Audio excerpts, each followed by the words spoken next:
وعلیکم ورحمۃ اللہ۔ میرے پیارے بھائی، آپ نے مولوی الیاس گھمن صاحب کی یہ ویڈیو بھیجی ہے۔ اس میں امام ابو حنیفہ رحمۃ اللہ علیہ کی شان اور منقبت بیان کرتے ہوئے بقول مولوی الیاس گھمن صاحب کہتے ہیں کہ حکیم الامت اشرف علی تھانوی صاحب کے پاس ایک غیر مقلد آیا اور وہ تھا اندھا۔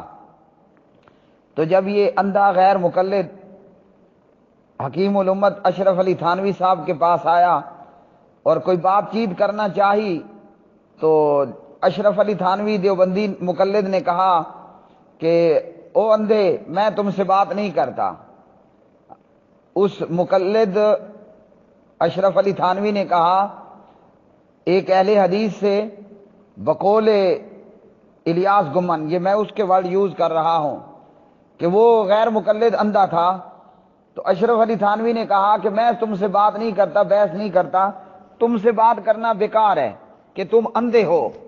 کہا حضرت جی آپ مجھے سمجھائیں، بتائیں، شاید میں ہدایت پر آ جاؤں اور یہ کہ میں جنت میں جاؤں۔ تو اشرف علی تھانوی نے کہا کہ تو اندھا ہے، تو ہدایت پہ آ جائے تب بھی جنت نہیں جائے گا، اور تو ہدایت پہ نہ آئے تو تب بھی تو جنت نہیں جائے گا۔ کیوں کہ قرآن مجید فرقان حمید میں اللہ سبحانہ و تعالیٰ نے فرمایا وَمَنْ كَانَ فِي هَذِهِ أَعْمَى فَهُوَ فِي الْآخِرَةِ أَعْمَى، جو دنیا میں اندھا ہوا وہ قیامت میں بھی اندھا ہوگا، اور جنت میں اندھوں نے کوئی نہیں جانا ہے۔ اب اس پر جو ہے وہ اہل حدیث نے جو آنکھوں سے نابینا تھا، بقول جناب الیاس گھمن صاحب اندھا تھا، اس نے کہا کہ حضرت اس کا مطلب یہ ہے کہ جو دنیا میں گمراہ تھا، قرآن و حدیث کو چھوڑ دینے والا تھا، کہا کہ یہی تو تعویل ہے، تو تعویل مت کرو، تعویل مت کرو، اور جو ہے وہ بغیر تعویل کے بات کرو۔ کیوں کہ اگر ہم کہیں کہ امام ابو حنیفہ رحمۃ اللہ علیہ نے تعویل کی ہے یا قیاس کیا ہے تو تم اسے نہیں مانتے، اور خود تم یعنی البتہ کہہ کر تعویل کرتے ہو۔ اگر ہمارا امام تعویل کرے تو اہل حدیث غیر مقلد اس کو نہیں مانتے، اور اگر تم خود تعویل کرنے بیٹھ جاؤ تو پھر تمہارے لیے تو سب کچھ جائز ہو جاتا ہے۔ اب جواب اس کا یہ ہے، اہل حدیث نے تعویل سے انکار نہیں کیا، نہ اہل حدیث قیاس کا منکر ہے۔ وہ قیاس اور وہ تعویل جو شیطانی اور ابلیسی ہو، اہل الحدیث اس کو نہیں مانتا، اور مقلدوں کی تعویلات اور قیاسات ابلیسی طرز پر ہوتے ہیں۔ شیطان کو اللہ نے کیا کہا؟ ابلیس کو اللہ نے کیا کہا تھا بمائے ملائکہ؟ اسجدوا لآدم، آدم کو سجدہ کرو، لیکن ابلیس نے سجدہ نہ کیا، تو اللہ تعالیٰ نے فرمایا ما منعک ان تسجد، تجھے کس چیز نے روکا کہ تو سجدہ کرے وہ جو میں نے تجھے حکم دیا؟ تو ابلیس کو اللہ نے ملائکہ کے سمیت حکم دیا تھا جناب آدم علیہ السلام کو سجدہ کرنے کا، لیکن ابلیس مردود سجدہ نہیں کرتا۔ اور جب اللہ سبحانہ و تعالیٰ ابلیس سے پوچھتے ہیں کہ ہاں بھائی سجدہ کیوں نہیں کیا، فرمایا ما منعک اللہ تسجد اذ امرتک، تجھ کو کس چیز نے روکا، وہ کون سا معاملہ مانے ہوا جبکہ میں نے تجھے حکم دیا؟ اب ابلیس قیاس کرتا ہے مٹی اور آگ کو لے کر۔ تو یہ جو مقلدوں کے ابلیسی قیاسات اور طویلات ہیں ہم ان کو نہیں مانتے۔ باقی اگر کوئی تعویل اور قیاس کرتا ہے اور دلیل کے خلاف ہے، نص قرآنی یا حدیث سے ثابت شدہ صحیح اور صریح حدیث کے خلاف ہے، تو وہ نہیں مانا جائے گا۔ یہاں اندھے کے حوالے سے جو قرآن مجید نے بات کہی ہے، تو اس کا جواب یہ ہے کہ وہ جو گمراہ ہوگا، وہ جو گمراہ ہوگا وہ قیامت کے دن اندھا ہوگا۔ اب الیاس گھمن صاحب کی دو آنکھیں ہیں، وہ سب کچھ دیکھتا ہے۔ اللہ نہ کرے اسی طرح مقلد ہو کر کوئی شخص قرآن و سنت کے دلائل کو ٹھکرا کے تقلید کی راہ کو اختیار کر کے کوئی مر جاتا ہے تو وہ قیامت کے دن اندھا ہو کر اٹھایا جائے گا۔ اور اگر کوئی اہل حدیث اپنی آنکھوں سے نابینا ہوا، مادرزاد نابینا ہوا، یا پھر بعد میں اس کی آنکھیں ضائع ہو گئیں کسی خرابی سے یا بڑے عمر کے بڑھاپے سے، وہ قیامت کے دن اٹھایا جائے گا تو اس کی دو آنکھیں ہوں گی اور وہ دیکھ رہا ہوگا۔ جیسے پیارے نبی علیہ الصلوۃ والسلام کے صحابی حضرت عبداللہ ابن ام مکتوم رضی اللہ تعالی عنہ نابینا تھے نا، لیکن کیا قیامت کے دن بھی وہ نابینا ہوں گے؟ ہرگز نہیں، ان کی آنکھیں ہوں گی اور وہ دیکھیں گے۔ قرآن مجید نے قیامت کے اندھے کے متعلق کیا فرمایا؟ وَمَنْ أَعْرَضَ عَنْ ذِكْرِي فَإِنَّ لَهُ مَعِيشَةً ضَنْكًا وَنَحْشُرُهُ يَوْمَ الْقِيَامَةِ أَعْمَى قَالَ رَبِّ لِمَ حَشَرْتَنِي أَعْمَى وَقَدْ كُنْتُ بَصِيرًا قَالَ كَذَلِكَ أَتَتْكَ آيَاتُنَا فَنَسِيتَهَا وَكَذَلِكَ الْيَوْمَ تُنْسَى۔ اب یہاں اندھا اس کے متعلق اللہ سبحانہ و تعالیٰ کی آیات، اللہ کا کلام خود بیان کر رہا ہے کہ یہ قیامت کے دن کا اندھا کون ہوگا۔ فرمایا کہ جو میری یاد سے روگردانی کرے گا اس کی زندگی تنگی میں رہے گی اور ہم اسے بروز قیامت اندھا کر کے اٹھائیں گے۔ تو اللہ سبحانہ و تعالیٰ نے تو یہ وجہ خود یہاں بتا دی ہے، تو گمن کا اعتراض یہاں زیرو ہوا۔ خود قرآن کہہ رہا ہے، بتا رہا ہے، فرما رہا ہے، فرمایا اللہ سبحانہ و تعالیٰ نے جو میری یاد سے روگردانی کرے گا وہ قیامت کو اندھا ہوگا۔ اچھا جی، جب اندھا ہوگا تو وہ کہے گا کہ یا الہی، اے میرے رب، مجھے تو نے اندھا بنا کر کیوں اٹھایا، حالانکہ میں تو دیکھتا بھالتا تھا۔ اب قرآن مجید صاف طور پر بتا رہا ہے کہ میری آیتوں کو تو بھول گیا، آج تو بھی بلا دیا جاتا ہے۔ ایک طرف ہم قرآن پڑھتے ہیں نا، اطیع اللہ و اطیع الرسول، اور اس طرح من یطع الرسول فقد اطاع اللہ نولہ ما تولی ونصلہ جہنم وساءت مصیرا، اور اس طرح سارا قرآن۔ لیکن یہ مقلد کیا کرتے ہیں؟ یہ مقلد البریلویہ دیوبندیہ قرآن مجید کو اور احادیث طیبہ کو پس پشت ڈالتے ہیں، اور تقلید جس کا نہ سر ہے نہ پیر ہے نہ ماں ہے نہ باپ ہے اس کو اختیار کر لیتے ہیں۔ تو یہ حشر ایسے لوگوں کا ہوگا۔ اور قیامت کے اندھے متعلق قرآن مجید فرقان حمید نے تو بڑے واضح طور پر یہ ساری بات ہمیں بیان فرما دی۔ تو اہل حدیث نے جو کہا وہ تو خود قرآن کی آیات نے قرآن مجید کی تفسیر کر دی۔ اگر کہیں تعویل بھی ہے اور قیاس بھی ہے تو وہ قیاس یا وہ تعویل جو شیطانی اور ابلیسی ہوگی وہ مردود ہے، اور جو قرآن و سنت کے موافق اور مطابق ہوگی وہ مقبول ہوگی۔ اس کے بعد آتے ہیں الیاس گمن صاحب فرماتے ہیں مسجد نبوی میں جب آپ پرانی مسجد نبوی کے دروازے کے قریب قبلے کی طرف دیکھیں گے تو اوپر لکھا ہوگا نعمان بن ثابت امام ابو حنیفہ رحمت اللہ علیہ تعالی، بالکل لکھا ہے، میں نے خود دیکھا ہے، ایک مرتبہ نہیں 2 مرتبہ اللہ نے مدینہ جانے کی سعادت عطا فرمائی تو دیکھا۔ اب امام صاحب کا نام لکھا ہے تو گمن صاحب کہتے ہیں وہ تو بہت بڑے آدمی ہیں، بھائی وہ 1000 دفعہ بڑے ہو جائیں اور بڑے ہیں، ان کے بڑے ہونے سے، ان کے عظیم المرتبت عظیم المقام ہونے سے مجھے قطعاً انکار نہیں ہے۔ ہمیں امام ابو حنیفہ رحمت اللہ علیہ کی شان سے، ان کے رتبے سے، ان کے مقام سے کوئی انکار نہیں ہے۔ میں اپنی بات اگر کہوں تو میں تو خود امام ابو حنیفہ رحمت اللہ علیہ کے گیت گانے والا ہوں، لوگوں کو بھی یہی کہوں گا کہ امام جناب ابو حنیفہ رحمت اللہ علیہ کے گن گاؤ، گیت گاؤ، ان کے فضائل بیان کرو۔ گمن صاحب اینڈ مقلدین سنیے امام ابو حنیفہ رحمۃ اللہ علیہ جتنے بڑے ہو جائیں، وہ عبداللہ اور کے یتیم اور آمنہ کے لخت جگر اور ابو طالب کے بھتیجے اور عبد المطلب کے پوتے جناب محمد الرسول اللہ صلی اللہ علیہ وسلم کے مقام اور رتبے کو آپ کے سائے کو بھی نہیں پہنچ سکتے۔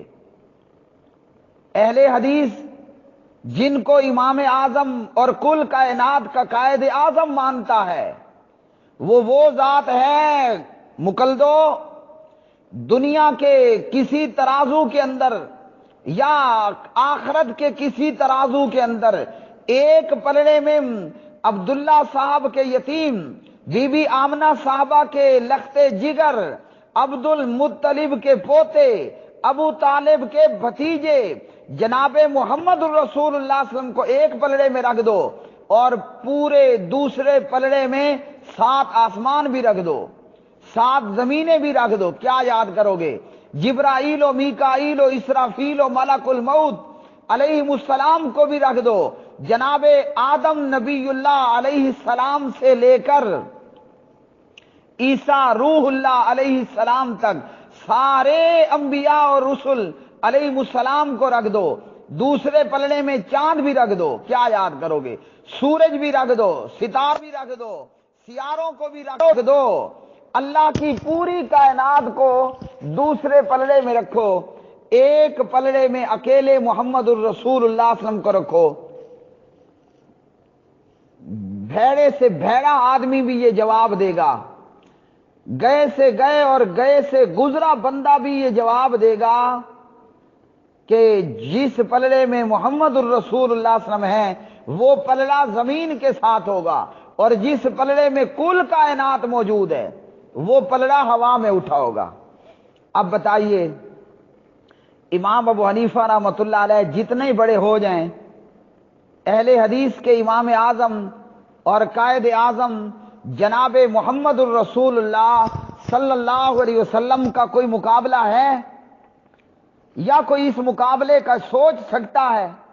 کیا خیال ہے؟ کوئی سوچ سکتا ہے پیارے نبی علیہ الصلوۃ والسلام سے مقابلے کا؟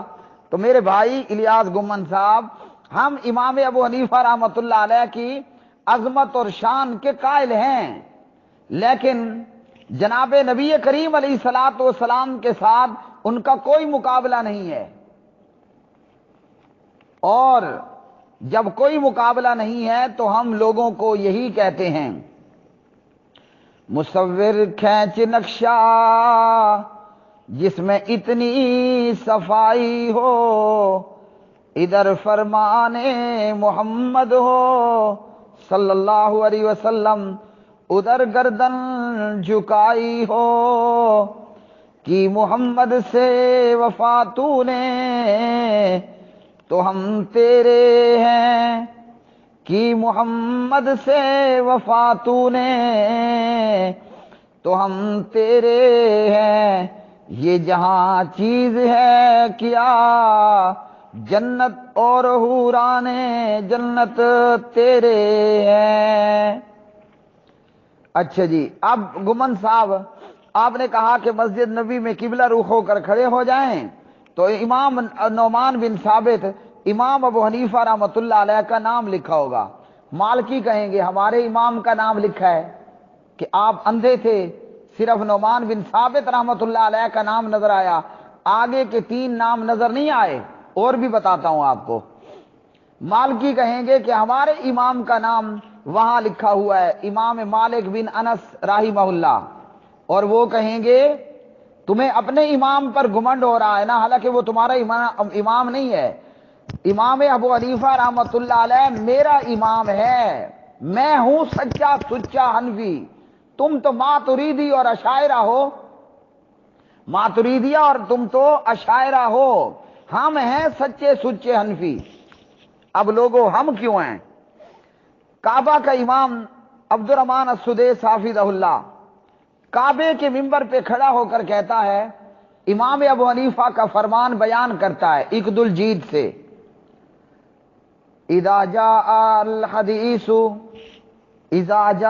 الحدیث الرسول اللہ صلی اللہ علیہ وسلم فعلى الراس والعين۔ امام ابو حنیفہ فرماتے ہیں حدیث رسول صلی اللہ علیہ وسلم میرے سر پر اور میری آنکھوں پر، تو اہل حدیث بھی تو یہی کہتا ہے نا، تو امام ابو حنیفہ کس کا امام ہے؟ وہ میرا امام ہے۔ بہرحال مالکی کہیں گے کہ ہمارے امام کا نام مسجد نبوی میں لکھا ہے، آپ پرانی مسجد کے قریب کھڑے ہو کے قبلے کی طرف منہ کر لیں، کہیں گے نا کہ نہیں کہیں گے؟ کہیں گے۔ وہ ساتھ میں آپ کو یہ بھی بتائیں گے کہ ہمارے امام کا صرف نام نہیں لکھا ہوا، ہمارا امام مالک بن انس رحمت اللہ علیہ تعالی وہ تو سینکڑوں سال بیٹھ کر مسجد نبوی میں مصلی نبی صلی اللہ علیہ وسلم پر بیٹھ کر پڑھاتے رہے، درس و تدریس کرتے رہے۔ اب بتائیے جس کا نام لکھا ہوا ہے فقط وہ زیادہ بڑا ہے یا وہ زیادہ بڑا ہے کہ جس کا نام بھی لکھا ہے اور جو مدینہ طیبہ کا امام رہا، مسجد نبوی صلی اللہ علیہ وسلم کے مصلی پہ امامت کراتا رہا اور کیا کرتا رہا؟ وہاں پر سینکڑوں سال بیٹھ کر قال اللہ قال رسول وسلم کی تعلیم دیتا رہا۔ اب کیا کرو گے؟ اہل حدیث کے پاس بعد میں آنا، پہلے مقلد تو آپس میں مقابلہ کر لیں۔ اب نعمان بن ثابت کی شان بڑی ہے جو کوفے میں رہے، یا مالک ابن انس کی شان بڑی ہے رحمت اللہ علیہما؟ امام کا نعمان بن ثابت کا نام لکھا ہے اور مالک بن انس تو خود مدینے میں رہے، تو پھر آپ کے اصول مطابق تو کیا خیال ہے ہم مالکی نہ بن جائیں، امام مالک کی تقلید کر لیں؟ اگر نام لکھ دینے سے آپ کو امام ابو حنیفہ کی تقلید کی سوجی تو پھر چھوڑو ابو حنیفہ کو، آ جاؤ مالک ابن انس کی تقلید کر لو۔ کیوں کہ نام بھی لکھا ہے اور کام بھی ہے، صرف نام نہیں ہے، مدینے میں کام بھی ہے، مسجد نبوی کے مدرس تھے، لوگوں کو احادیث پڑھانے والے تھے، اور خود امام ابو حنیفہ رحمۃ اللہ علیہ کے شاگردوں نے مدینہ طیبہ جا کر امام مالک بن انس رحمہ اللہ سے حدیث بھی پڑھی ہے۔ تو اگر نام لکھنا ہے نا، آپ ہی کی بات پر میں کہتا ہوں کہ مقلدو حنفیت چھوڑ دو اور مالکیت کو اختیار کر لو۔ اچھا صرف بس یہ دو امام کا نام ہے، شافعی کہیں گے ہمارے امام محمد بن ادریس امام شافعی کا بھی نام لکھا ہوا ہے، یا آپ کو وہ نظر نہیں آیا تھا؟ حنبلی کہیں گے ہمارے امام احمد ابن حنبل کا بھی نام لکھا ہے رحمت اللہ علیہ مجمعین۔ بس اتنا ہے اور کسی کا نام نہیں ہے۔ حضرت ابو بکر صدیق کا نام ہے، حضرت عمر فاروق کا نام ہے، حضرت علی بن ابی طالب کا نام ہے، عثمان ابن عفان کا نام ہے، اور بھی صحابہ کا نام لکھا ہوا ہے۔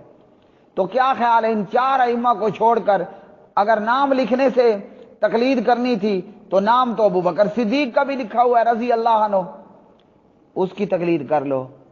کل سے حنفیت کو مقلدو چھوڑ دو اور کیا کرو؟ صدیقیت کو اختیار کر لو۔ آؤ ہم اہل حدیث تمہیں اس سارے جھگڑے کا حل بتاتے ہیں۔ حنفی کہتے ہیں ہمارے امام کا نام، مالکی کہتے ہیں ہمارے امام کا نام، ہر ایک اپنے اپنے امام کی بات کر رہے ہیں نا۔